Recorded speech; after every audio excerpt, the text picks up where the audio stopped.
ये वर्ष आचार्य महाप्रज्ञ के शताब्दी वर्ष के तौर पर मनाया जा रहा है। आचार्य महाप्रज्ञ जैन धर्म के श्वेतांबर तेरापंथ के 10वें संत थे। महाप्रज्ञ एक संत, योगी, आध्यात्मिक दार्शनिक, अधिनायक, लेखक, वक्ता और कवि थे। उनकी कई पुस्तकें और लेख उनके पूर्व नाम मुनि नथमल के नाम से भी प्रकाशित हुई हैं। उन्होंने 10 वर्ष की आयु में जैन सन्यासी के रूप में विकास और धार्मिक प्रतिबिंब का जीवन आरंभ किया। महाप्रज्ञ ने अनुव्रत आंदोलन में मुख्य भूमिका निभाई, जो गुरु आचार्य तुलसी ने 1949 में शुरू किया था। आचार्य महाप्रज्ञ का जन्म राजस्थान के टमकोर नाम के गांव में हुआ था। उनके पिता का नाम तोलाराम और मां का नाम बालू था। आचार्य महाप्रज्ञ का बचपन का नाम नथमल था।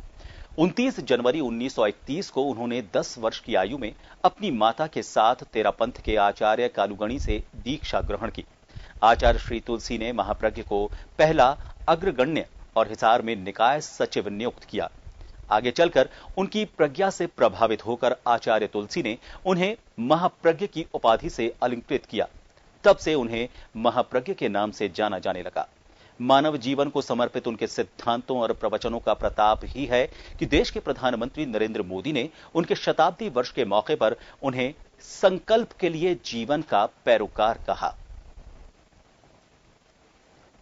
है कि मैंने केवल संकल्प ही नहीं लिया, उसे जीने का प्रयत्न किया है, अभ्यास किया है। और मैं मानता हूँ अहिंसा को वही व्यक्ति जी सकता है जिसका अपने आवेशों पर, इमोशन पर कंट्रोल होता है। जिस व्यक्ति का आवेश, आवेग, संवेग, इमोशंस, पेशेंस पर नियंत्रण नहीं होता, वह अहिंसा का जीवन जी नहीं सकता। मैंने अपने गुरु की कृपा से वह उपलब्ध किया और संतुलित जीवन जीने की साधना की।